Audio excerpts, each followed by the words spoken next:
आइए नाज़रीन, आज एक बार फिर हम आपका इस्तेमाल करते हैं हमारे अपने चैनल BM अब तक न्यूज़ नेटवर्क पर।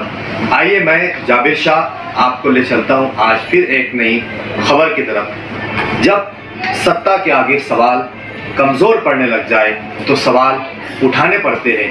आइए देखते हैं कि आज के इस खबर में, आज के इस सवाल में हम आपके सामने किस मौजू पर आए हैं। आइए देखते हैं आज की कुछ खास खबर। आप देख रहे हैं अब तक न्यूज़। उत्तर प्रदेश के अंदर किसान आंदोलन शुरू है। इस भाजपा सरकार जो केंद्र में बैठी है, जो इस देश का भारतीय जनता पार्टी बीजेपी का केंद्रीय मंत्री, गृह राज्य मंत्री के लड़के ने लखीमपुर खीरी के अंदर जो किसान आंदोलन कर रहे थे, उस किसान आंदोलन के ऊपर खुद ड्राइविंग करते हुए अपनी गाड़ी से कई किसानों को मार डाला।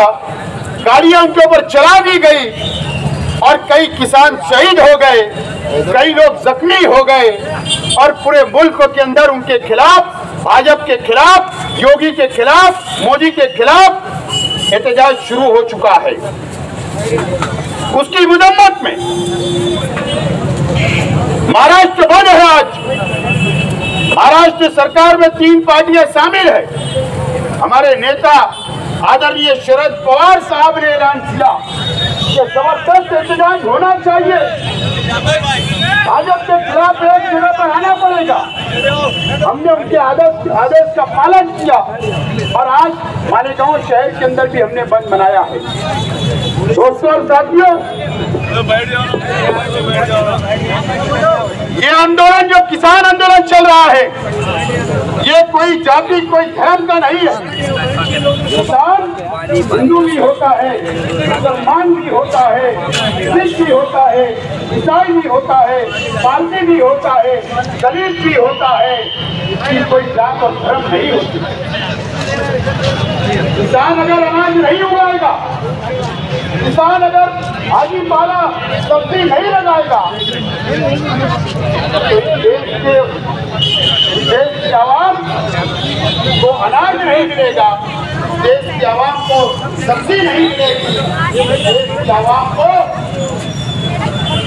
अगर रोटी अगर 2 वक्त की रोटी का इंतजाम कोई करता। आपने देखा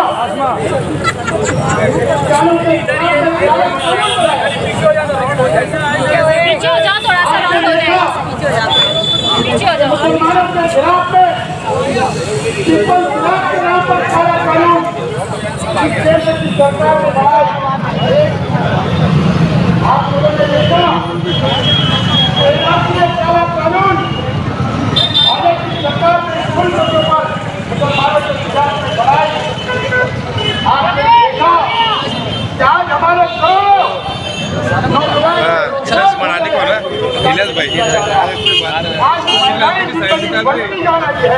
मंत्री को इस्तीफा लेना ही चाहिए। जो उसके लड़के ने जो काम किया है, उसका इस्तीफा होना ही चाहिए। शेतकरियों के खिलाफ, किसानों के खिलाफ जो काला कानून बनाया गया, उसको वापस लेना ही पड़ेगा। योगी हुकूमत, योगी को इस्तीफा देना ही पड़ेगा।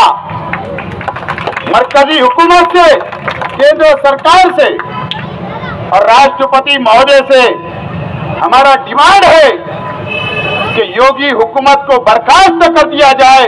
जो नंगा नाच वहां पर किया जा रहा है, आप लोगों ने देखा कि एक तरफ वोट हासिल करने के लिए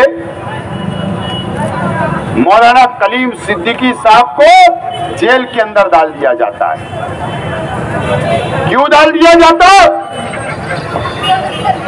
इसके लिए कि उत्तर प्रदेश का इलेक्शन आ रहा है, उत्तर प्रदेश के अंदर फिरका परस्ती बढ़ जाए, हिंदू और मुसलमान हो जाए और भाजपा एक मर्तबा फिर हिंदू वोट हासिल करने के लिए मौलाना कलीम सिद्दीकी को जेल के अंदर डाल दिया जाता। बेगुनाह है हमारे मौलाना, हम मजम्मत करते योगी सरकार की, यूपी एटीएस की मजम्मत करते हैं और ये मुतालबा करते हैं मरकजी हुकूमत से कि मौलाना कलीम सिद्दीकी साहब को रिहा किया जाए, उनको जमानत पर रिहा किया जाए, इनको बाइज्जत बरी किया जाए। ये हम मुतालबा करते हैं। ये काले कानून बनते रहेंगे। अगर हम लोग पार्टियों के अंदर बढ़ जाएंगे, कई लोग अपने आप को बहुत सेकुलर बोलते हैं, बहुत हमदर्द बोलते हैं, बहुत भाजपा के खिलाफ बोलते हैं, बहुत आरएसएस के खिलाफ बोलते हैं। इनका चेहरा अब बेनकाब हो रहा है। ये मोदी को हटाने की बात नहीं करेंगे, ये योगी को हटाने की बात नहीं करेंगे, उनके खिलाफ बात नहीं करेंगे। अगर बीजेपी के कोई खिलाफ है, आरएसएस के कोई खिलाफ है, बजरंग दल के कोई खिलाफ है, तो राष्ट्रवादी कांग्रेस पार्टी आदरणीय शरद पवार साहब खिलाफ है। आज इस देश के अंदर अगर नरेंद्र मोदी और भाजपा की सरकार, केंद्र सरकार का कोई मुकाबला कर सकता है तो शरद पवार साहब मुकाबला कर सकते हैं। और यही वजह है कि केंद्र सरकार को यह बात समझती है कि अगर इस मुल्क के अंदर अपोजिशन को एक जगह कोई कर सकता है और भाजपा की सरकार को कोई खत्म कर सकता है तो वो आदरणीय शरद पवार साहब कर सकते हैं। और इसीलिए डराने के लिए, धमकाने के लिए अजीत दादा पवार साहब के परिवार के ऊपर, उनकी बहनों के घर के ऊपर, उनके कारोबार के ऊपर इनकम टैक्स की रेड कराई जा रही है कि डर जाए। लेकिन उसके बावजूद शरद पवार साहब ने दूसरे ही दिन ऐलान किया कि जो कार्रवाई करना है कर लो, लेकिन तुम्हारे खिलाफ हम रहेंगे, भाजपा के खिलाफ रहेंगे और तुमको केंद्र की सत्ता से बेदखल किए बिगैर खामोश बैठने वाले नहीं, ये शरद पवार साहब ने कहा। आज जरूरत इस बात की है, ना हमारे तुम्हारे के अंदर ये काम नहीं चलेगा। हिंदू और मुसलमानों के बीच लड़ाकर काम नहीं चलेगा। अगर योगी को हटाना है, मोदी को हटाना है, भाजपा को हटाना है तो हिंदू मुसलमानों को एक जगह आकर संघर्ष करना पड़ेगा। और उसके लिए आज मैं आह्वान करता हूं, आज मैं ऐलान करता हूं मालेगांव शहर राष्ट्रवादी कांग्रेस पार्टी की तरफ से कि उसकी शुरुआत मालेगांव से कर दी जाए और हम लोग भाजपा के खिलाफ रहेंगे, भाजपा के खिलाफ लड़ेंगे और संघर्ष करेंगे और इंशाअल्लाह जरूर आने वाले 2024 के चुनाव के अंदर भारतीय जनता पार्टी को बेदखल करने का काम हम लोग करेंगे। मैं आज